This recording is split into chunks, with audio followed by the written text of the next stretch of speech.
C Joseph Vijay எனும் நான்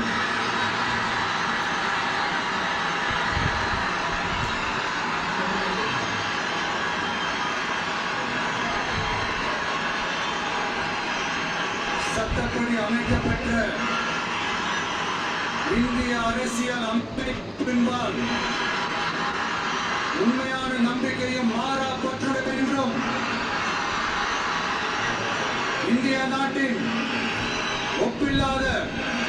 முழு முதல் ஆட்சியையும் உரிமையையும் நிலை நிறுத்துவேன் என்றும் தமிழ்நாட்டு அரசின் முதலமைச்சராக உண்மையாகவும் முழச்சான்றின் படியும் என் கடமைகளை நிறைவேற்றுவேன் என்றும் அரசியல் அமைப்பிற்கும் சட்டத்திற்கும் இணங்க அச்சமும் ஒருதலை சார்பும் இன்றி விருப்பு வெறுப்பை விலக்கி மக்கள் அனைவருக்கும் நேர்மையானதை செய்வேன் என்றும் ஆண்டவன் மீது ஆணையிட்டு